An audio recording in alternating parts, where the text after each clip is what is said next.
တို့ရဲ့မြင့်မြတ်တဲ့အမျိုးမြင့်မြတ်တဲ့သွေးကိုရှင်တို့လိုဘာမဟုတ်တဲ့သွေးနဲ့မရောကျင်စားပါဘူးမောင်မောင်လက်ကငါနဲ့အိမ်အောင်ပြုတ်မဲ့သူနေ့ပုံစံမျိုးနဲ့ဘယ်လိုလုပ်တင့်တယ်မှာလဲနောက်ပြီး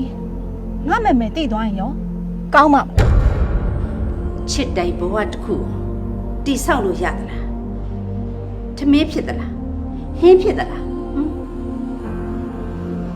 မတူညီတဲ့မဖြစ်နိုင်တဲ့ဘဝတစ်ခုတွေ့ရတော့အချစ်ဆိုတာဘာမှအသုံးမဝင်အဘတို့ကမီယူဖလာတောင်းတွေကိုထမ်းဆောင်နေတဲ့အမျိုးနွယ်တွေမီယူဖလာတောင်းတွေကိုထမ်းဆောင်နေတဲ့အမျိုးနွယ်တွေမင်းဟာမျိုးရိုးကုန်မောက်တယ်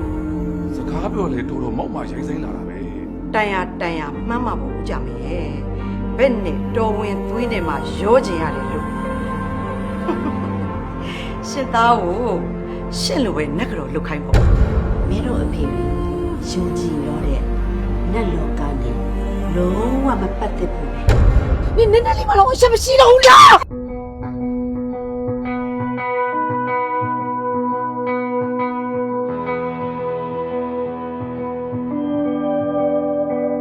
ငယ်စဉ်ခါ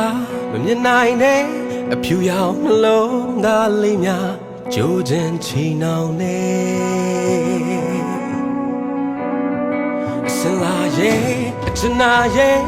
ရင်မချာနာထားတဲ့မိယိုလာရဲ့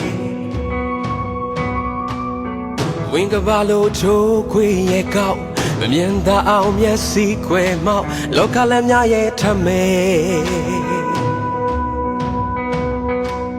အစင်လာကိုဦးထိပ်ပန်းလျှောက်မတူညီတဲ့ဘဝတိတ်ပဲနောက်အလုံးလိုက်လို့မောနေစေတနေ့တော့ငြိမ်ချမ်းမယ်ထင်တယ်